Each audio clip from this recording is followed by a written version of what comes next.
Hi Leo, this is Jav. Welcome ba sa ating channel?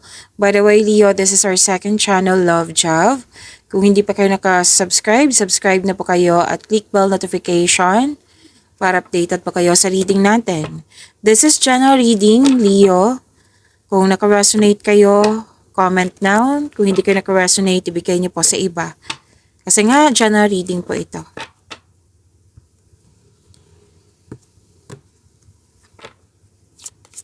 Mga parating pa para kay Leo, February 16, 17, 18, 2026.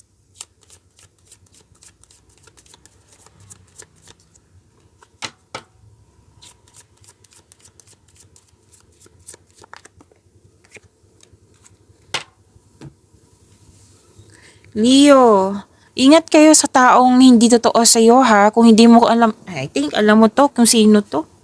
O kung hindi mo alam, then tanong niyo po sa inyong intuition.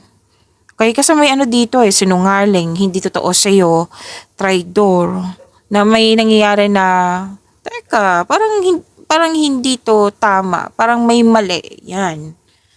May nakita kong ganyan. So, na may person po dito. So, this is enemy. So, kung pwede po, mag-ingat kayo sa kanya. Put limitation or umiwas na lang. Okay? And,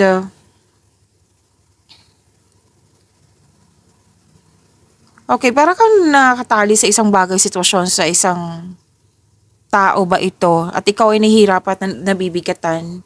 May limitation ako nakikita dito Opo. Pwedeng ano to ha, yung tao na hindi totoo sa'yo, na nahihirapan ka sa kanya. Pwede din na may mga pangyayari dyan or anong tawag dito, situation mo ngayon na hindi ka comfortable, na nabibigatan ka, nahihirapan. So, you have to free yourself. Kailangan magkaroon ng recovery. So, itanong mo yung sarili mo, di ba? Deserve ko ba itong mag-suffer? Di ba? Hindi. Kailangan ko maging happy. So, happy. So, paano ako maging happy? Kailangan na bang mag-let go? Paano ako mag-let go? Kung kailangan mo ng kausap, then do it. Okay? Kailangan ng solusyon to na actually hindi mo deserve na mahirapan or nabibigatan. Pwedeng kailangan to ng acceptance, letting go, free yourself, para magkaroon ng transformation, para magkaroon ng healing. At sabi din dito na okay, may kaibigan ka na handang makinig sa'yo. At pwede din may bago kang kaibigan, bagong kasamahan, tapos may positive outcome na mangyayari. So this is minor success. Yes. May positive outcome sa, I think this is about relationship sa isang tao, connection sa isang tao. May success ha, good outcome. Okay? Leo.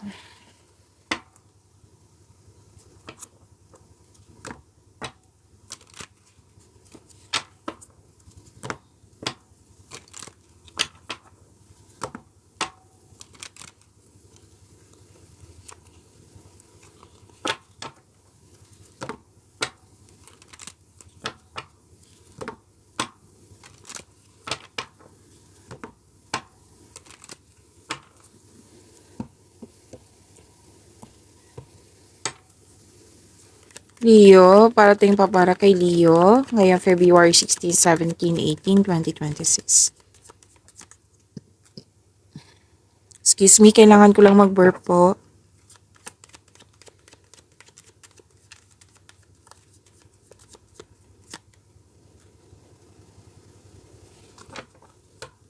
Leo, may ligawan, or pwede din nagkasundo kayo ulit, nagkabalikan, may ligawan, may nagkagustuhan, may nag-usap na, o sige, date tayo ngayong weekend.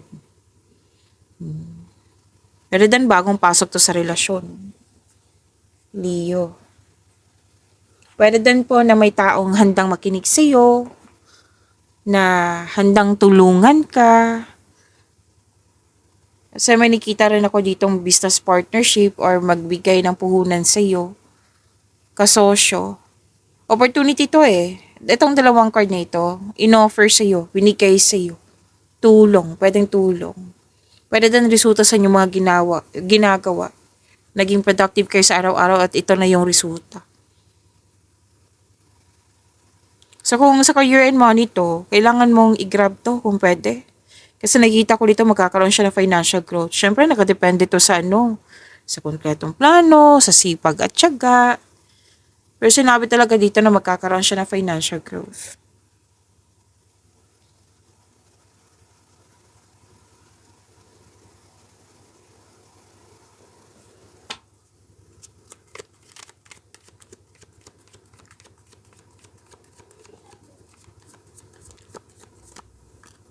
May plano kayo mag-outing, may ganap na reunion. Pero doon nag-spend time ka sa inner child mo or sa mga bata or sa bata. At alam niyo ba sa pag-connect mo sa mother figure, mother nyo, sa mga bata, sa inner child mo, mare-refresh yung energy nyo. Yes, magiging maganda yung positive emotions flow niyo po. Yung energy niyo po. Okay? And sabi din dito na pwedeng ipakilala mo na yung partner mo sa grupo ng tao. Tapos masaya ka kasi very supportive yung grupo ng tao sa iyo. And may date dito eh, nag-open up ka about your past sa isang tao. Pwedeng kaibigan mo to or ka-date mo, which is nakikita ko siya dito kanina, 'di ba? Sabi dito. And masaya ka kasi very supportive nga yung grupo ng tao sa iyo. Isa sila sa dahilan na na-motivate ka, you're taking an action with courage.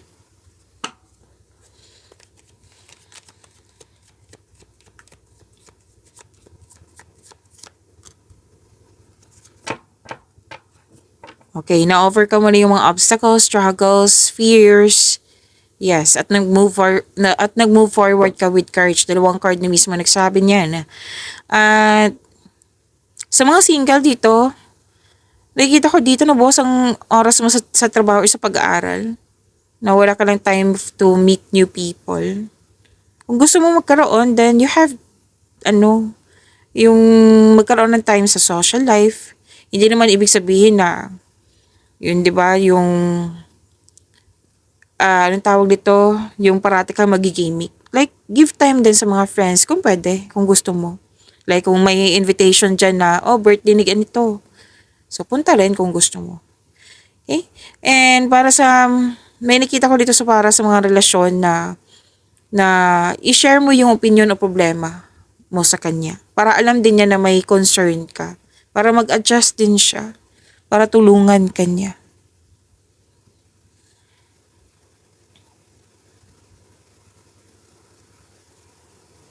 At sabi din dito na marami kang ginagawa lalo sa ano tawag dito, career and money. And you are feeling powerful and enjoying being recognized sa workplace mo. Yes, may mga ginagawa ka dito na makapag-increase sa iyong prosperity. This is good. So you are creative and enthusiasm. Yan ang important part of your success. Kaya mo maging leader. Magaling ka sa mga ginagawa mo.